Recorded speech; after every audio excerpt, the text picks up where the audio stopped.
सलमान भाई के बारे में तो आजकल हर कोई जान रहा है, हर कोई बातें कर रहा है कि भाई एक बंदा जो फ्री में लोगों का इलाज कर रहा है, गंजे सर पर अच्छे खासे बाल उगा रहा है। आई थिंक सो कि अभी तक लोगों ने बाल उगा हुआ नहीं देखा है, लेकिन उगा रहा है, ये सबको पता है। और मुझे भी इससे कोई प्रॉब्लम नहीं थी, इवन किसी को भी कोई प्रॉब्लम नहीं होनी चाहिए थी कि भाई कोई एक बंदा से सोशल वर्क कर रहा है, समाज की सेवा कर रहा है बिना पैसों के। तो हमें भी लगता था भाई बहुत अच्छा काम कर रहा है, कोई दिक्कत नहीं है, क्योंकि वो बता रहा था कि वो किस चीज का इलाज कर रहा है। मेरे भाई, जिस भाई के एलोफेसिया और रखा कीड़ा लग रहा है, ऊपर कीड़ा नीचे सब में इधर गंजापन कीड़ा लग जाता है जिसके, उसी का इलाज करूंगा मैं, जिसके लिए मैं वीडियो बनाता हूँ। आप लोगों की कमी की वजह से जो बेचारे शरीफ लोग हैं, जो आते हैं भीड़ में लाइन में लगते हैं, घंटों लगते हैं, उनकी भी दवाई नहीं लग पाती। ठीक है, अब मैं उन भाइयों को दवाई नहीं लगाऊंगा जिनमें गंजापन है, जिसके कीड़ा, उसका इलाज करूंगा। वही रुका है यहाँ पर, कीड़ा लग रहा है, बाकी कोई बंदा ना रुके। ठीक है भाई, सब बंदे जा सकते हो मेरे भाई। वो इलाज कर रहा था एलोपेसिया इरेटा का, जिसमें कि पत्थर सा हो जाता है, कीड़े लग जाते हैं, लोगों को पैचेस बनते हैं, वहाँ से बाल गायब होते हैं, सिर्फ वहाँ से बाल गायब होते हैं। और ये इसका इलाज देसी तरीके से बहुत पुराने ज़माने में जो लोग जड़ी बूटियों से करते थे, उसी का एक थोड़ा सा ट्रीटमेंट था जो उस बंदे के पास था। और इसमें कोई बहुत बुरी बात नहीं थी, अच्छे से कर रहा था। और अगर इस चीज़ों को करने के साथ में बंदा 4 पैसे कमा रहा था तो उसमें भी कोई गलत काम नहीं है। वो बता रहा था कि वो इलाज किस चीज़ का कर रहा है। और जो लोग बेवकूफ़ बनकर एंड्रोजेनिक एलोपेसिया जो बाल्डनेस लेकर उसके पास जा रहे थे, वो उनकी बेवकूफ़ी थी। वो पढ़े लिखे बेवकूफ़ लोग थे जो उनके पास में बाल्डनेस की प्रॉब्लम को लेकर जा रहे थे। तो इसमें उस बंदे की कोई गलती नहीं थी। वो चिल्ला चिल्ला के बोल रहा था कि भैया मैं इलाज सिर्फ एलोपेसिया इरेटा वालों का करूँगा। अब मैं उन भाइयों को दवाई नहीं लगाऊंगा जिनमें गंजापन है, जिसके कीड़ा, उसका इलाज करूंगा। लेकिन क्या हुआ, लोगों ने इस चीज़ को इरेटा हटा दिया, सिर्फ एलोपेसिया रख लिया। लोगों को गंजापन सिर्फ दिखने लग गया कि भाई गंजे सर पे बाल उगा रहा है। और आप समझो आज के टाइम पे इंटरनेट पे ऐसी चीज़ें कितनी तेज़ी से फैलती हैं कि भाई वो भी फ्री इलाज। क्योंकि भाई आज के वक्त में किसको बाल नहीं चाहिए, हर किसी को अपने सर पे अच्छे खासे बाल चाहिए होते हैं। लेकिन प्रॉब्लम कब शुरू होती है, जब ये बंदे इन सोशल मीडिया पर काफ़ी ज़्यादा फेमस होने लगता है, अच्छे खासे फॉलोअर्स बढ़ने लग जाते हैं। इसको एक चीज़ समझ में आता है कि अगर मुझे अपना ये धंधा अच्छे खासे बिजनेस में बदलना है तो थोड़ा सा घुमाना पड़ेगा। दूसरी बात क्या, 5 मिनट बंद होना है एलोपेसिया में।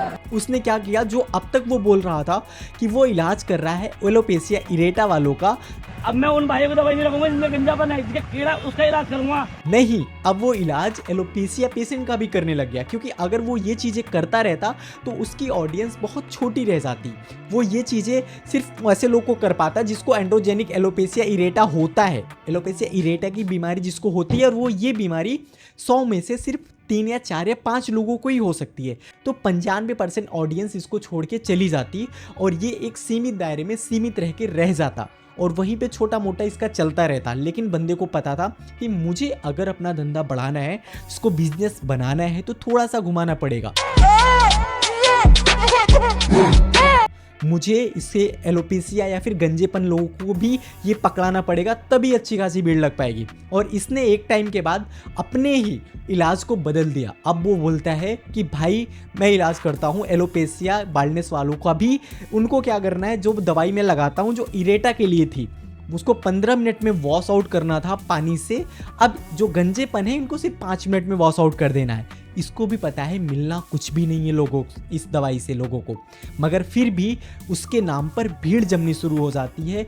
इसके अच्छे खासे फॉलोअर्स बढ़ने स्टार्ट होते हैं, जो ये बंदा ना जाने के ज़माने से चाहता था। अरे नू कहरी पुदीना।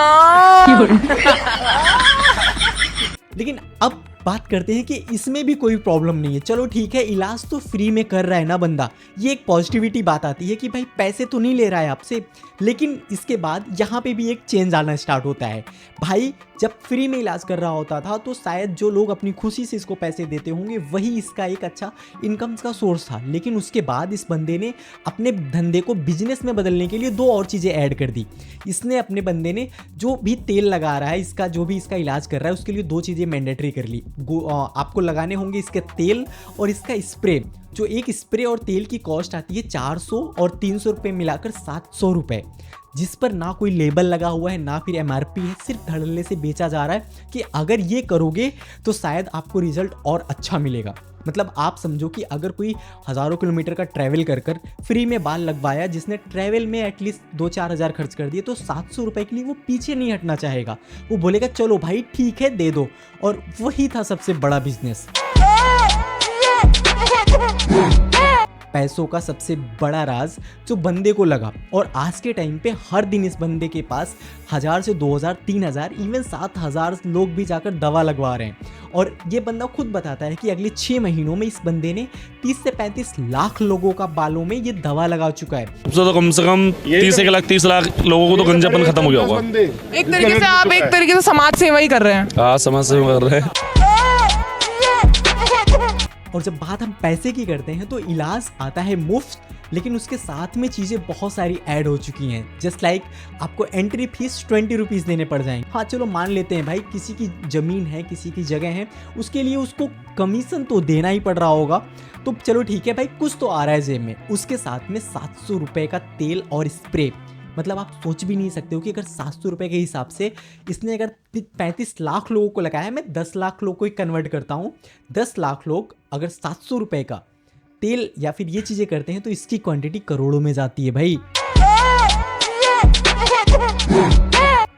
फ्री में नहीं हो रहा है आपका इलाज। फ्री के नाम पर हम मिडिल क्लास लोग थोड़े से इमोशनल हो जाते हैं, भाई फ्री में कर रहा है क्या ही मिल रहा है उसको। लेकिन आपने वो कहानी सुनी है, जस्ट लाइक मैं बता देता हूँ। एक जादूगर एक जगह अपना टेंट लगाता है जादू दिखाने के लिए। अब उसको टेंट जिस ज़मीन पे लगाया उसके लिए भी उसको पैसे देने थे, जो टेंट लगाने वाले थे वर्कर उसको भी उसको पैसे देने थे, और इतने टाइम के बाद उसको खुद सर्वाइव करने के लिए पैसों की ज़रूरत थी। लेकिन जब उस टिकट का दाम वो रखता है 500 रुपये, तो कोई देखने के लिए नहीं जाता है। लेकिन जब उसके दिमाग में आइडिया आता है कि अगर कोई नहीं देखने वाला है तो भाई लॉस हो जाएगा, अब वो क्या करता है, एंट्री फीस फ्री कर देता है। आप टेंट के अंदर जाओगे उसका जादू देखने के लिए तो फ्री में जा सकते हो। लेकिन जब फ्री का नाम सुनकर अच्छी खासी भीड़ जमा हो गई तो फिर वो क्या करता है, अब एग्जिट के लिए पैसा लेना शुरू करता है कि अगर आप बाहर निकलना चाहते हो तो 1000 रुपये लगेंगे। अब तो मजबूरी में लोग को देना पड़ेगा। और वही ट्रिक बंदे ने आजमाई है कि अगर आप इतने दूर से आ रहे हो तेल ट्रीटमेंट के लिए और पैसे थोड़े से 700 रुपये ही तो हैं, आपके लिए सिर्फ 700 हैं, लेकिन आप सोच भी नहीं सकते वो क्वांटिटी कितनी ज़्यादा बढ़ती जा रही है, क्योंकि इतने सारे नंबर्स होने के बाद वो जो पैसा है ना वो करोड़ों में जाता है। अब हम बात करते हैं दूसरी कि भाई बंदा अगर फ्री में इलाज कर रहा है, मैं मानता हूँ चलो ठीक है कोई पैसों का लालच नहीं है, ना ही एक भी पैसों का लेना देना है, तो भाई अगर फ्री में इलाज कर रहा है लेकिन ये नहीं बताना चाहता है कि भाई दवा में मिलाया क्या गया है, तो वो क्यों नहीं बताना चाहता कि उसमें मिला क्या रहा है, जिसकी वजह से लोग इसको घर पे भी बना लें या फिर इतना दूर ना जाना पड़े, परेशान ना होना पड़े। ओ सॉरी भाई तो बता रहा है कि क्या मिला रहा है। ओ मेरे भाई इस तेल का ये फायदा मेरे भाई, जहाँ लगेगा ना मेरे भाई लोहा बना देगा बालों को। जब ये देखते हो ना तो लिटरली बता रहा हूँ मुझे आदिवासी हेयर ऑयल की याद आती है। जिस टाइम पे वो लोग इतना ज़्यादा ब्रूटली फेमस हो रहे थे और ये सारी चीज़ें कर रहे थे कि भाई ये है वो है, और वैसा आज इसमें देखने को मिल रहा है, क्योंकि भाई तेल बनाते हुए भी दिखाता है और बताता है कि लगाने के बाद मेरे भाई लोहा बना देगा बालों को। तो भाई कोई ये तेल घर पे लगाकर इलाज ना कर ले और भाई के पास नहीं जाने वाला है तो भाई का धंधा तो बंद हो जाएगा। दवाई में ऐसा क्या खास है कि मतलब इतना असर कर जाती है वो दवाई? ऊपर वाले की शिफा है, शिफा है ऊपर वाले की। हमारे काम में दवाई लगाने का और शिफा देने ऊपर वाले के हाथ में। सारे काम भगवान खुद नहीं करता, कुछ काम हम जैसे शैतानों के लिए छोड़ देता। मैं बिल्कुल भी इन सारी चीज़ों के बारे में बात नहीं करने वाला था, लेकिन जब चीज़ें आपके सामने रखी हो, आपको खुद पता चल रहा हो कि भाई सामने वाला क्या कर रहा है, सामने वाले का इंटेंशन क्या है, वो क्यों ये चीज़ें फ्री के नाम पर कर रहा है और उसके पीछे कितने सारे इनकम सोर्सेज वो जनरेट कर रहा है पैसे कमाने के लिए, भाई सोच भी नहीं सकते यार। दुनिया इतनी ज़्यादा सिंपल नहीं है। अगर इन चीज़ों के पीछे कोई सच्चाई होती तो भाई सालों से दवाइयाँ लगा रहा है, क्यों उसके पास सिर्फ ऐसे ही लोग जा रहे हैं जो एक बार दवा लगाया है, 2 बार लगाया है, 5 दिन हुआ है, 10 दिन हुआ है, रोए दिख रहे हैं। भाई बाल कहाँ है? 5 या 6 अगर 7 महीने से भी कोई लगवा रहा होता ना तो अब तक 6 महीने 7 महीने का वो पूरा बाल लेकर आता जिसको कॉम करके दिखाता, ना कि सिर्फ रोए देखकर पागल हो गए हो आप। वो दिन और जब लोगों से पूछा जाता है कि भाई क्या आपको सच में रिजल्ट मिला है, तो लोग ना नहीं बोल पाते हैं, क्योंकि पता है उनको दवा लगवानी है अभी फ्री में, वरना वो नहीं मिलेगी उनको। और दूसरी चीज़, जब वो भी बोलते हैं कि भाई हमने देखा है लोग बहुत इकट्ठा हो रहे हैं, आपको समझ में नहीं आता है कि एक पिरामिड बनता है। जब आप किसी को देख कर जाते हो, फिर आपको देख कर कोई जाता है, फिर जो जया है वो किसी और को देख कर जाता है, तो देख कर जाने वालों की भीड़ इतनी ज़्यादा होती है कि कौन पहली बार गया था ये समझ पाना मुश्किल हो जाता है। और अगर ऐसा पॉसिबल होता तो दुनिया में इतने सारे हेयर ट्रांसप्लांट के क्लिनिक्स ना खुल रहे होते, क्योंकि जहाँ से अगर जड़ें ही खत्म हो गई हैं, वहाँ से बाल दुनिया का कोई भी ऑयल या तेल नहीं उगा सकता है, क्योंकि हेयर ट्रांसप्लांट में लगते हैं लाखों रुपए। जैसे हैंड प्लांट वाले होते हैं ना, हेल्थ प्लांट बोलते क्या बोलते हैं, हेयर ट्रांसप्लांट वाले, हेल्थ प्लांट वाले। अरे कहना क्या चाहते हो? तो भाई प्लीज, अगर आप भी इन सारी चीजों के बारे में देख रहे हो तो प्लीज थोड़ा अपना फायदा देख लो, कि भाई दुनिया तो फायदा देख रही है, इवन सलमान भाई भी फायदा देख रहे हैं अपना। एट द एंड अगर जो इंसान गंजा ही हो जाता है, जहाँ से उसकी पूरी स्किन दिखने लग जाती है, चमड़ी साफ हो चुकी होती है, तो हेयर ट्रांसप्लांट ही लास्ट ऑप्शन होता है आपके सर पे अच्छे खासे बाल लाने के, जो बाल आप सिर्फ रोए ना दिखा सको, बल्कि कॉम करके अच्छा खासा लाइफ जीता है उसके साथ में। और अगर आपको भी ऐसी कोई प्रॉब्लम है, हेयर ट्रांसप्लांट करवाना चाहते हो, तो नीचे आपके भाई का व्हाट्सएप का नंबर है, आप मैसेज करो, जितनी ज़्यादा से ज़्यादा हो सकेगी आपका भाई आपकी हेल्प करने की कोशिश करेगा। हम अगली वीडियो में मिलेंगे, तब तक के लिए ख्याल रखिए अपना।